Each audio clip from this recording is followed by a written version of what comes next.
Hello friends, video കാണുന്നതിന് മുമ്പ് ഒരു ചെറിയ ചലഞ്ചുണ്ട്. ചലഞ്ചിൽ പങ്കെടുത്ത് വിജയിക്കുന്നവർക്ക് സമ്മാനങ്ങളുണ്ട്. അപ്പോൾ എന്താ ചലഞ്ച് എന്നല്ലേ? ചലഞ്ച് എന്ന് വെച്ച് കഴിഞ്ഞാൽ ഞാൻ ഈ വീഡിയോയിൽ എത്ര പ്രാവശ്യം റിയൽമി 6 എന്നുള്ള വാക്ക് പറയുന്നുണ്ട്. അപ്പോൾ നിങ്ങളുടെ ആൻസേഴ്സൊക്കെ കമൻറ്റ് ചെയ്യുന്നവർക്കും തിരഞ്ഞെടുക്കുന്നവർക്കും നമ്മൾ സമ്മാനം കൊടുക്കും. സമ്മാനം കിട്ടാൻ വേറൊരു വഴിയും കൂടി വരുന്നുണ്ട്. ഇത് നിങ്ങളുടെ ഫ്രണ്ട്സിനൊക്കെ നിങ്ങൾ ഷെയർ ചെയ്തിട്ട് അവരാണ് കമൻറ്റ് ചെയ്തതിൽ ശരി ഉത്തരം നൽകുന്നതെങ്കിൽ അവർക്കും സമ്മാനം ഉണ്ടാവും, നിങ്ങൾക്കും സമ്മാനം ഉണ്ടാവും. നിങ്ങളിപ്പോൾ ഒരാൾക്ക് സെൻഡ് ചെയ്ത് അയാൾ വേറൊരാൾക്ക് സെൻഡ് ചെയ്ത് അയാളാണ് ഈ പറയുന്നതിൻ്റെ ആൻസർ പറയുന്നതെങ്കിലും ഈ 3 പേർക്കും സമ്മാനം ഉണ്ടാവും. അപ്പോൾ ആരൊക്കെയാണോ കണക്ട് ചെയ്ത് വരുന്നത് അവർക്കൊക്കെ സമ്മാനം ഉണ്ടാവും. അപ്പോൾ എന്തായാലും വീഡിയോ കാണാം, വീഡിയോ കണ്ടിട്ട് അഭിപ്രായങ്ങളൊക്കെ പറയാം. അപ്പോൾ എനിക്ക് ഒരു 3ാമത്തെ ക്യാമറ എന്തിനാന്നുള്ള കാര്യം പിടുത്തം കിട്ടിയിട്ടില്ല. ഒരു സെൻസർ ആണെങ്കിൽ പിന്നെ ഒരു ക്യാമറ ലെൻസ് കൊടുക്കേണ്ട ഒരു ആവശ്യം അതിലേക്ക് ഉണ്ടോ എന്നുള്ള കാര്യം നോക്കണം. ഹലോ, ഹായ്, നമസ്കാരം. എല്ലാവർക്കും പുതിയൊരു വീഡിയോയിലേക്ക് സ്വാഗതം. റിയൽമി സീരീസിലെ റിയൽമി 6 എന്ന ഫോണിൻ്റെ സ്പെസിഫിക്കേഷൻ ആൻഡ് അൺബോക്സിങ് റിവ്യൂ ആണ് നമ്മളിന്ന് ചെയ്യാനായിട്ട് പോകുന്നത്.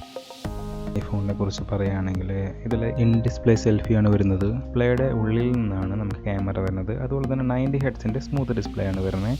അതെന്താണെന്ന് വഴിയെ പറയാം. അതുപോലെ തന്നെ 30 വാട്ട്സിൻ്റെ ഫ്ലാഷ് ചാർജിങ് ഉണ്ട്. 4300 mAh ബാറ്ററി, 64 മെഗാ പിക്സലിൻ്റെ 4 ക്യാമറ വരുന്നുണ്ട്. അൾട്രാ വൈഡ് ആംഗിൾ ലെൻസും ഉണ്ട് ഇതിൻ്റെ കൂടെ. അതുപോലെ തന്നെ ഹീലിയോ G90T എന്ന് പറയുന്ന മീഡിയ ടെക്കിൻ്റെ പ്രൊസസ്സറാണ് വരുന്നത്. അപ്പോൾ നമുക്ക് ഫോൺ ഓപ്പൺ ചെയ്ത് കഴിയാൻ കുറിച്ച് പറയുകയാണെങ്കിൽ ബാക്കിലും അത്യാവശ്യം നമുക്ക് 4 ക്യാമറയാണ് വരുന്നത്. അതുപോലെ തന്നെ ഫസ്റ്റത്തെ ക്യാമറ 8 മെഗാ പിക്സൽ, പിന്നെ നമുക്ക് വരുന്നത് 64 മെഗാ പിക്സൽ രണ്ടാമത്തെ ക്യാമറ. 3ാമത്തെ ക്യാമറയാണെന്ന് വെച്ച് കഴിഞ്ഞാൽ 2 മെഗാ പിക്സൽ, 4ാമത്തെ ക്യാമറയും 2 മെഗാ പിക്സൽ. ക്യാമറയെ കുറിച്ച് നമ്മൾ ഡീറ്റെയിൽ ആയി നോക്കുന്നുണ്ട്. പിന്നെ പറയുകയാണെങ്കിൽ ഇതിൻ്റെ ചാർജറിനെ കുറിച്ച് പറയുകയാണെങ്കിൽ ചാർജർ നമുക്ക് വോക്ക് ചാർജിങ് ആണ് പറയുന്നത്. അത്യാവശ്യം നല്ല സ്പീഡിൽ തന്നെ ഫോൺ ചാർജ് ആവും. അതുപോലെ തന്നെ ഇപ്പോൾ ഈ പറയുകയാണെങ്കിൽ കേബിൾ വരുന്നത് C ടൈപ്പ് കേബിളാണ്.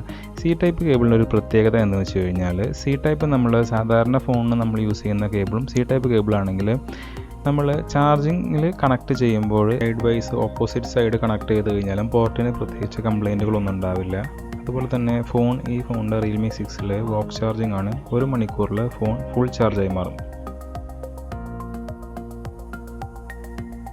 അതുപോലെ തന്നെ നമ്മൾ ഇതിൽ പവർ ബട്ടണും അതുപോലെ തന്നെ ഫിംഗർ പ്രിൻറ്റും വരുന്നത് ഫോണിൻ്റെ വലത്തെ സൈഡിലാണ്. അപ്പോൾ അതുകൊണ്ട് തന്നെ നമുക്ക് പെട്ടെന്ന് തന്നെ ഫിംഗർ പ്രിൻറ്റ് വെച്ചിട്ട് അൺലോക്ക് ചെയ്യണമെങ്കിൽ അങ്ങനെ അൺലോക്ക് ചെയ്യാം. പവർ ബട്ടണും ഫിംഗർ പ്രിൻറ്റ് ബട്ടണും ഒരേ ബട്ടണിലായതുകൊണ്ട് തന്നെ പെട്ടെന്ന് തന്നെ ഫോൺ അൺലോക്ക് ചെയ്യാനായിട്ട് സാധിക്കും. ഡിസ്പ്ലേ സൈസ് വരുന്നത് 6.5 ഇഞ്ചാണ്. അതുപോലെ തന്നെ ഫോണിനെ കുറിച്ച് പറയുകയാണെങ്കിൽ ഫോണിന് 191 ഗ്രാം വെയിറ്റാണ് വരുന്നത്. അതുപോലെ തന്നെ ആൻഡ്രോയിഡിൻ്റെ ലേറ്റസ്റ്റ് വേർഷനായ ആൻഡ്രോയിഡ് 10 ആണ് യൂസ് ചെയ്യുന്നത്. അതുപോലെ തന്നെ ഇപ്പോൾ ഈ പറയുന്നത് വെച്ചാൽ ഫോൺ അത്യാവശ്യം നല്ല സ്പീഡിൽ തന്നെ ഓണായി വരുന്നുണ്ട്. അതിനൊന്നും നമുക്ക് സാധാരണ പ്രശ്നങ്ങളൊന്നുമില്ല. ഇത് നമ്മൾ ഒരു പ്രാവശ്യം ഫസ്റ്റ് സെറ്റപ്പ് ചെയ്ത് വെച്ചിട്ടുള്ളൊരു ഫോണാണ്. അപ്പോൾ അതുകൊണ്ട് തന്നെ നമുക്ക് ഫസ്റ്റ് ടൈം അതിന് ശേഷമുള്ളൊരു ഫോൺ ഓൺ ചെയ്യുന്നതാണ്. അപ്പോൾ ഫോൺ ഓൺ ചെയ്യുമ്പോൾ അത്യാവശ്യം നല്ല സ്പീഡിൽ തന്നെ ഓണായി വരുന്നുണ്ട്. പിന്നെ സാധാരണ ഫോണിൻ്റെ ഒരു സ്ലോ വരുന്നത് സാധാരണ കുറച്ച് ഉപയോഗങ്ങളൊക്കെ കഴിയുമ്പോഴാണ്. നമുക്കിപ്പോൾ സ്ക്രീനിൽ ശ്രദ്ധിച്ചാൽ അറിയാം, നമ്മൾ പറഞ്ഞ പോലെ ഇൻഡിസൈൻ ഡിസ്പ്ലേ സെൽഫിയാണ് വരുന്നത്. ഇത് കണ്ടോ, ഇപ്പോൾ നമ്മൾ ഓപ്പൺ ചെയ്തപ്പോൾ പെട്ടെന്ന് അടുത്ത സ്ക്രീനിലേക്ക് ചേഞ്ച് ആവുന്നു. അത്രയും സ്മൂത്ത്നെസ് അതൊക്കെ വരുമ്പോഴാണ് ഇപ്പോൾ ഈ പറയുന്നത് പോലെ അതിൻ്റെ ഒരു 90 ഹെർട്സിൻ്റെ ഡിസ്പ്ലേ പറയുന്നത്. ഇപ്പോൾ നമ്മൾ ക്യാമറ ചെക്ക് ചെയ്ത് നോക്കുകയാണ്. ഇപ്പോൾ നൈറ്റ് മോഡാണ് ചെക്ക് ചെയ്ത് നോക്കുന്നത്. നൈറ്റ് മോഡിൽ നമ്മൾ ഫസ്റ്റത്തെ 1x സൂമിൽ നമുക്ക് വരുന്നത് 2ാമത്തെ ക്യാമറയാണ്. 1x സൂമിലുള്ള 1xൽ നമ്മൾ ഷൂട്ട് ചെയ്യുമ്പോൾ നമുക്ക് 64 മെഗാ പിക്സലിൻ്റെ ക്യാമറയാണ് ഇപ്പോൾ വർക്ക് ചെയ്യുന്നത്. അതിൽ 2ാമത്തെ ക്യാമറ ഇപ്പോൾ ഞാൻ ഒന്നും കൂടി ചെക്ക് ചെയ്യുകയാണത് കണ്ടോ. ഇപ്പോൾ 2ാമത്തെ ക്യാമറ നമ്മളിപ്പോൾ ഒന്ന് ക്ലോസ് ചെയ്ത് പിടിച്ച് നോക്കുകയാണ് കണ്ടോ. ഇപ്പോൾ ഫസ്റ്റ് ക്യാമറ ക്ലോസ് ചെയ്തു, 2ാമത്തെ ക്യാമറ ക്ലോസ് ചെയ്യുമ്പോൾ 2ാമത്തെ ക്യാമറ ക്ലോസ് ചെയ്യുമ്പോഴാണ് നമുക്ക് കണ്ടോ ആ ലെൻസ് അപ്പോഴാണ് വർക്ക് ചെയ്യുന്നത്. ഇനി നമ്മൾ വൈഡ് ആംഗിൾ ഒന്നിട്ട് വെക്കുകയാണ്, അതായത് ഫസ്റ്റത്തെ ക്യാമറ കണ്ടോ. ഈ ക്യാമറയ്ക്ക് കുറച്ച് ക്ലാരിറ്റി കുറവായിരിക്കും. നമ്മൾ ഫസ്റ്റ് ക്യാമറ നമുക്ക് 8 മെഗാ പിക്സലിലേ വരുന്നുള്ളൂ. പിന്നെ നമുക്ക് 1xൽ എടുക്കുമ്പോൾ ഞാൻ പറഞ്ഞതുപോലെ തന്നെ ഇപ്പോൾ ഈ പറയുന്നത് 2ാമത്തെ ക്യാമറ. ഇനിയിപ്പോൾ വീഡിയോ ഒന്ന് ചെക്ക് ചെയ്ത് നോക്കി നോക്കാം. ചെക്ക് പോയി കഴിഞ്ഞാലും ഫസ്റ്റത്തെ ക്യാമറ വൈഡ് ആംഗിളിന് വേണ്ടിയിട്ട് നമ്മൾ 1ാമത്തെ ക്യാമറയും 1x സൂമിന് നമ്മൾ 2ാമത്തെ ക്യാമറയാണ് വരുന്നത്. ഇനിയിപ്പോൾ ഫോട്ടോ ചെക്ക് ചെയ്യുമ്പോഴാണെങ്കിലും ഫോട്ടോയ്ക്ക് നമുക്ക് വരുന്നത് 1x സൂമിലാണ്. ഇപ്പോൾ 1x സൂമിലാകുമ്പോൾ 2ാമത്തെ ക്യാമറയാണ് വരുന്നത്.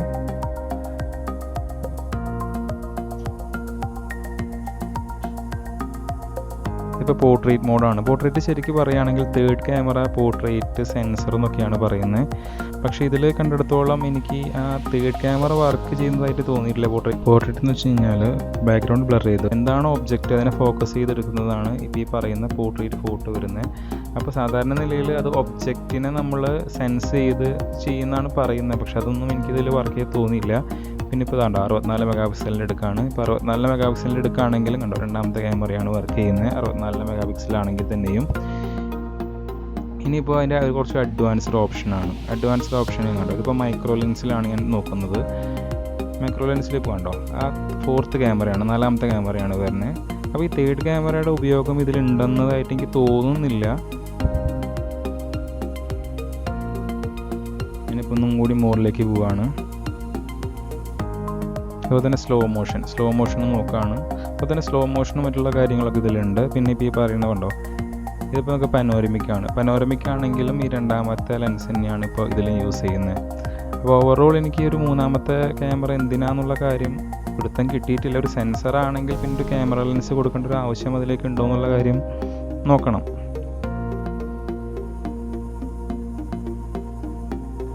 ഇതിപ്പോൾ ഞാൻ റിയൽമി 6 എടുത്ത ഒരു വീഡിയോ ആണിത്. റിയൽമി 6 ഒരു വീഡിയോ എടുക്കുകയാണ്. ഈ ഫോണിൻ്റെ സ്പെസിഫിക്കേഷനിലൊക്കെ പറഞ്ഞിരിക്കുന്നത്, പക്ഷേ സ്റ്റെബിലൈസേഷൻ അതങ്ങനെയായിട്ട് എനിക്ക് തോന്നിയില്ല.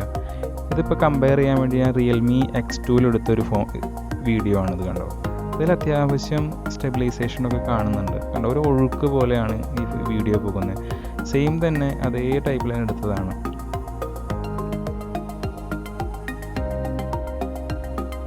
ഇനിയിപ്പോൾ ഞാൻ വീണ്ടും അതിൻ്റെ ഫോട്ടോ കാര്യങ്ങളൊക്കെ ഒന്ന് ചെക്ക് ചെയ്യുകയാണ്. അപ്പോൾ ഇതിൻ്റെ ഫോട്ടോ അതുപോലെ തന്നെ വീഡിയോൻ്റെ ഷോർട്സൊക്കെ നമ്മൾ ഇതിൻ്റെ അവസാനമായിട്ട് ചേർക്കുന്നുണ്ട്. അപ്പോൾ നിങ്ങൾക്ക് അത് ചെക്ക് ചെയ്താൽ അറിയാൻ പറ്റും. ഈ എടുക്കുന്ന ഫോട്ടോസും കാര്യങ്ങളൊക്കെ അതിൽ കാണാൻ പറ്റും.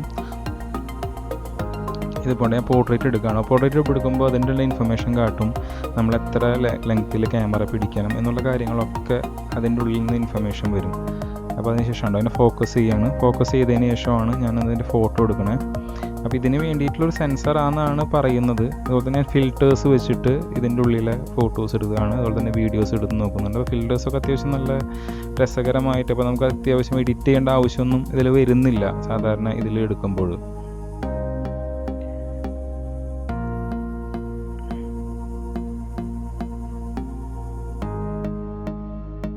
കൊള്ളാം, ക്യാമറ ഒക്കെ അത്യാവശ്യം കൊള്ളാം, കുഴപ്പമില്ല. നമുക്ക് അത്യാവശ്യം ഓപ്ഷൻസൊക്കെ ഉണ്ട്. ഇപ്പോൾ ഇതിൻ്റെ ഉള്ള അതുപോലെ തന്നെ ഒരു ക്രോമ എഫക്റ്റ് എന്ന് പറഞ്ഞൊരു എഫക്റ്റ് ഉണ്ട്. ക്രോമ എഫക്റ്റ് എന്ന് വെച്ച് കഴിഞ്ഞാൽ നമ്മൾ സാധാരണ ഉള്ള ഒരു ഗ്രീനറിയോ അല്ലെങ്കിൽ എന്ത് ഫോട്ടോ ആയിക്കോട്ടെ അതിനെ കുറച്ചും കൂടിയും ഭംഗിയിലായിട്ട് നമുക്ക് ആ ഫോട്ടോ ഇതിലേക്ക് കാണിച്ചു തരും. അതാണ് ഈ ക്രോമ എഫക്റ്റ് എന്ന് വെച്ചാൽ വരുന്നത്. ഞാനിതിൻ്റെ ക്രോമ എഫക്റ്റും അല്ലാതുമായിട്ടുള്ള ഫോട്ടോസൊക്കെ ഇതിൻ്റെ എന്തായാലും ഈ വീഡിയോയിൽ ഉൾപ്പെടുത്തുന്നുണ്ട്. എല്ലാവരും വീഡിയോ മുഴുവനായിട്ട് കാണാം. അപ്പോൾ മാത്രമാണ് ഇതിൻ്റെ സ്പെസിഫിക്കേഷൻ എന്താണെന്നുള്ള കാര്യം നമുക്ക് മനസ്സിലാവുള്ളൂ. അതുപോലെ തന്നെ പോർട്രേറ്റ് എടുക്കാനൊക്കെ ശ്രമിക്കുകയാണ്. അതുകൊണ്ടാണ് ഫോക്കസ് ചെയ്യാൻ നോക്കുന്നത്. അതുകൊണ്ട് ഫോക്കസ് ചെയ്യുമ്പോൾ കറക്റ്റ് അറിയാൻ പറ്റും. ഇപ്പോൾ ഈ പറയുന്നത് പോലെ ചെറിയ രീതിയിലുള്ള ഒരു വ്യത്യാസം ആ ഫോട്ടോയിൽ കാണും. ഇപ്പോൾ ഞാൻ ജസ്റ്റ് ഒന്ന് ഫോക്കസ് ചെയ്ത് നിങ്ങളെ കാണിച്ചു തരാണ്. ഇതിന് ശേഷം നമ്മൾ എങ്ങനെയാണ് ഇതിൻ്റെ വീഡിയോ ഫോട്ടോസ് എന്ന് വെച്ച് കഴിഞ്ഞാൽ ഞാൻ അവസാനം ഇതിൽ വെക്കുന്നുണ്ട്. അതുപോലെ തന്നെ ഞാൻ എടുക്കുന്നത് ഇതൊക്കെ 4K ഇത് 4K സപ്പോർട്ട് ചെയ്യുന്ന ഫോണാണ്. ഇനി ഞാൻ ഇതിലെന്തായാലും 4K വെച്ചിട്ടല്ല ഷൂട്ട് ചെയ്യുന്നത്. ഇതിപ്പോൾ 4Kയിൽ ഞാൻ എടുത്തിരിക്കുന്ന വൈഡ് ആംഗിളിൽ എടുത്തിരിക്കുന്ന ഒരു വീഡിയോ ആണ്. ഇത് 1x സൂമിൽ എടുത്തിരിക്കുന്ന ഒരു വീഡിയോ ആണിത്. ഇത് ഞാൻ ഒരു 5x എടുത്തിരിക്കുന്ന ഒരു വീഡിയോ ആണ്. ഇത് 10x 10x എടുക്കുമ്പോൾ എനിക്ക് ഒരു കാണുന്നുണ്ട്, അത്യാവശ്യം എൻ്റെ ഡീറ്റെയിൽസൊക്കെ കാണുന്നുണ്ട്. പക്ഷെ അത് ചെറിയ ലെറ്റേഴ്സൊന്നും അത്രയും ഫോക്കസ്ഡ് അല്ല. അതുപോലെ തന്നെ വീഡിയോയ്ക്ക് ഒരു ക്വാളിറ്റി ഉള്ള പോലെ തോന്നിയില്ല 4K ആയിട്ട് പോലും.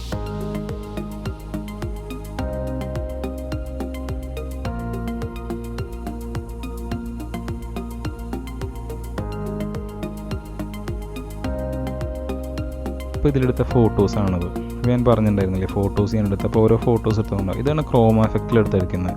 അപ്പോൾ ആ രണ്ട് വ്യത്യാസം നിങ്ങൾക്കിപ്പോൾ കണ്ടു കഴിഞ്ഞാൽ എന്താണെന്ന് വെച്ചാൽ മനസ്സിലാവും. ഇതിപ്പോൾ മൈക്രോ ലെൻസിൽ എടുത്തതാണ്. ഇത് ഞാൻ പോർട്രേറ്റ് എടുത്തതാണ്. അപ്പോൾ മനസ്സിലാക്കാൻ പറ്റും, കണ്ടോ ചെറിയ ഒരു ഫോക്കസിങ് വ്യത്യാസം ഗ്രീനറിലേക്ക് വന്നിട്ടുണ്ട്. ഇതൊരു സാധാ ഫോട്ടോ തന്നെ എടുത്തതാണ്. ഇതും ഒരു പോർട്രേറ്റ് തന്നെ പറയാം. ജസ്റ്റ് നോക്കിക്കഴിഞ്ഞാൽ മനസ്സിലാക്കാൻ പറ്റും നമുക്ക്. ഇതൊരു നോർമൽ ഫോട്ടോ ആണ്. അതിന് ക്രോമ എഫക്റ്റ് ഒന്നും എവിടെയും വന്നിട്ടില്ല. ഇതിൽ ക്രോമ എഫക്റ്റ് അടക്കം വന്നിട്ടുള്ള ഒരു ഫോട്ടോ ആണ്. അപ്പോൾ ഗ്രീനറി ചെക്ക് ചെയ്ത് കണ്ടു കഴിഞ്ഞാൽ നിങ്ങൾക്ക് മനസ്സിലാവും. ഇതിപ്പോൾ ഉണ്ടോ മൈക്രോ ലെൻസിൽ തന്നെ നമ്മൾ എടുത്തതാണ്. ഇത് ഞാൻ നേരത്തെ ഫിൽറ്റേഴ്സ് ഉപയോഗിച്ച് ചെയ്തൊരു വീഡിയോ ആണിത്. ഇത് നോർമൽ ഞാനൊരു കുറച്ച് വൈഡ് ആംഗിൾ കാണിച്ചു തരാൻ വേണ്ടി നോർമൽ ഒരു ഫോട്ടോ ആണിത്. ഇത് ഞാനൊരു 5x എടുത്തിരിക്കുന്ന ഒരു ഫോട്ടോ ആണിത്.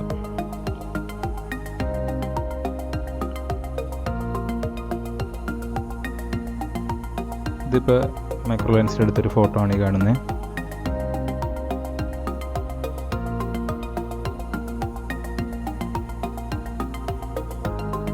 സെയിം തന്നെ ഞാനിപ്പോൾ 5x എടുത്തൊരു ഫോട്ടോ. ഇതൊരു വൈഡ് ആംഗിൾ ഫോട്ടോ ആണ്. വൈഡ് ആംഗിൾ ഫോട്ടോ എന്ന് വെച്ചാൽ മനസ്സിലായി ഇരിക്കുന്ന സെയിം പൊസിഷനിൽ തന്നെ വെച്ചിട്ട് ഞാൻ എടുത്തൊരു ഫോട്ടോ ആണ്. ഇത് ഞാൻ 9x എടുത്തിരിക്കുന്ന ഒരു ഫോട്ടോ ആണ്. 9x. ഇത് ഞാൻ 10x എടുത്തിരിക്കുന്നൊരു ഫോട്ടോ ആണ്. സെയിം തന്നെ മൈക്രോ ലെൻസിൽ എടുത്തൊരു ഫോട്ടോ ആണ്. അപ്പോൾ നമ്മൾ ഒബ്ജക്റ്റിനെ നോക്കുന്നത് ഫോക്കസ് ചെയ്യുന്നതനുസരിച്ചിരിക്കും ഫോട്ടോസിൻ്റെ ക്ലാരിറ്റി. കുറച്ച് നേരം മുമ്പേ അടുത്തതിൽ ചെറിയൊരു വ്യത്യാസം ഇതിലൊക്കെ കാണുന്നുണ്ട്. ഇത് ഔട്ട്ഡോർ ഫോട്ടോ ആണത്.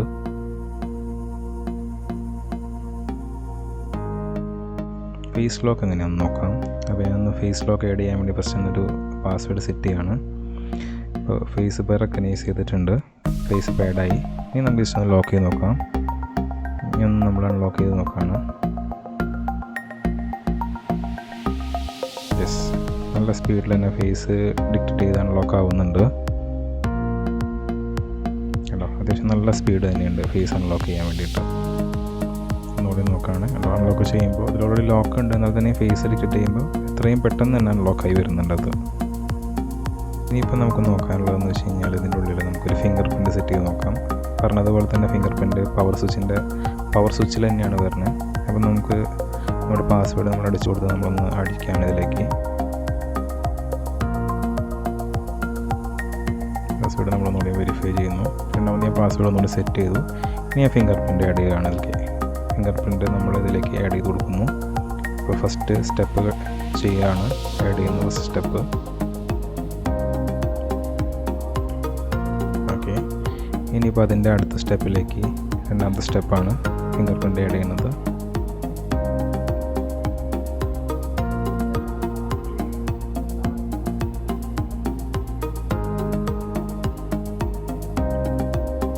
ഓക്കെ, ഫിംഗർ പ്രിൻറ്റ് ആഡ് ചെയ്തു. ഇനി നമുക്കൊന്ന് അൺലോക്ക് ചെയ്ത് നോക്കി നോക്കാം എങ്ങനെയാണ് അൺലോക്ക് ചെയ്യുമ്പോൾ സ്പീഡ് ഉണ്ടോ എന്നുള്ളത്. അത്യാവശ്യം നല്ല സ്പീഡിൽ തന്നെ അത് അൺലോക്ക് ആവുന്നുണ്ട്. കേട്ടോ, അത്യാവശ്യം നല്ല സ്പീഡിൽ തന്നെ അൺലോക്ക് ആവുന്നുണ്ട്. അപ്പോൾ അവർ നല്ലൊരു പെർഫോമൻസ് ആണ്. അപ്പോൾ നിങ്ങൾക്ക് എല്ലാവർക്കും ഈ വീഡിയോ ഇഷ്ടപ്പെട്ടെന്ന് കരുതുന്നു. ഇതിനും നല്ല വീഡിയോസ് നമുക്ക് ഇനിയും ചെയ്യാനായിട്ട് ശ്രമിക്കുന്നുണ്ട്. അപ്പോൾ എല്ലാവരും സപ്പോർട്ട് വേണം. ഇത് നമ്മളൊരു ഫസ്റ്റ് അറ്റംപ്റ്റ് ആയിരുന്നു. അപ്പോൾ എന്തെങ്കിലും തെറ്റുകളോ മിസ്റ്റേക്സോ ഒക്കെ ഇതിൽ വരികയെന്ന് വെച്ച് കഴിഞ്ഞാൽ നിങ്ങൾ എന്താണെന്ന് വെച്ചാൽ നമ്മളെ അറിയിക്കണം. അപ്പോൾ thank you for watching video.